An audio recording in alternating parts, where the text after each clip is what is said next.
यस गरिमामय सभाका सभापतिज्यू, प्रमुख अतिथि, सम्पूर्ण गुरुवर्ग तथा मेरा प्यारा प्यारा साथी भाइ बहिनीहरूमा न्यानो अभिवादन टक्राउन चाहन्छु।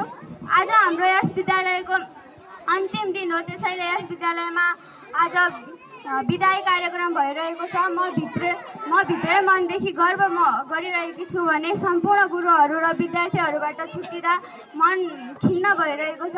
8 वर्षसम्म हामीलाई सम्पूर्ण गुरुहरूले आफ्नो व्यक्तिगत समस्यालाई भुलेर हाम्रो उज्जवल भविष्यको लागि सम्पूर्ण गुरुहरूले दिएको शिक्षालाई हामीले असल बाटोमा हिँड्न त पक्कै सकेनौँ, तर प्रयास गरिरहेका छौँ। शिक्षा लिने र दिने क्रममा हामीबाट केही गल्ती भएको छ भने ती गल्तीहरूलाई अन्जानमा भएको गल्ती सम्झी माफी गरिदिनु हुन अनुरोध गर्दछु। मेरो व्यक्तिगत तर्फबाट भन्दा म 9 वर्षसम्म यस विद्यालयमा अध्ययन गर्दा मैले पढाइमा मात्र होइन, पढाइ लगायत अन्य थुप्रै कुराहरूमा सिक्ने अवसर प्राप्त गरेकी छु। मलाई लाग्छ यस्तो अवसर विश्वविद्यालयमा पनि पाउन सकिन्न र यस्तो अवसर प्राप्त गर्नु भनेको हामी विद्यार्थीको ठुलो भाग्य हो। धेरै कुरा त के गरौँ, हामीलाई देखाउनु भएको अवसर बाटोहरू सकेसम्म कहिले बिराउने छैनौँ।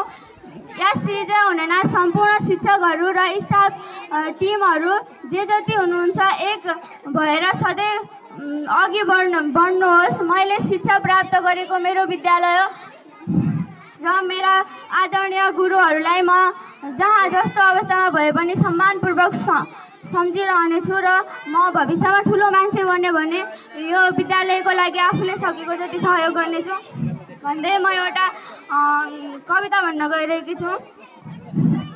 सँगै हुँदा थियौँ जीवन एकदमै जाति, छुट्टिने अब आयो बेला हुन थाल्यो राति, छुट्टिने अब आयो बेला हुन थाल्यो राति, सधैँभरि सम्झिने छौँ हाम्रो स्कुलको चित्र, आज छोडी जानु पर्दा पीडा भएको छ मनभित्र, आज छोडी जानु पर्दा पीडा भएको छ मनभित्र, माफी दिनु मैले गल्ती गरेँ भुलमा, फेरि यो सोच नै जब राखे कदम यो स्कुलमा, फेरि यो सोच नै जब राखे कदम यो स्कुलमा, राम्रो काम गर्दा पाउँथ्यौँ ताली, नराम्रो गर्दा गाली, हजुरले सिकाएको बाटो लाग्ने अब हाम्रो पाली, हजुरले सिकाएको बाटो लाग्ने अब हाम्रो पाली, आँखा खोली दिनुभयो हजुरले हाम्रो शिक्षक बनेर, सम्झिन्छु हजुरहरूलाई सधैँ भगवानै भनेर, सम्झिन्छु हजुरहरूलाई सधैँ भगवानै भनेर, आएका थियौँ अँध्यारो बाटोमा पाइला चाली।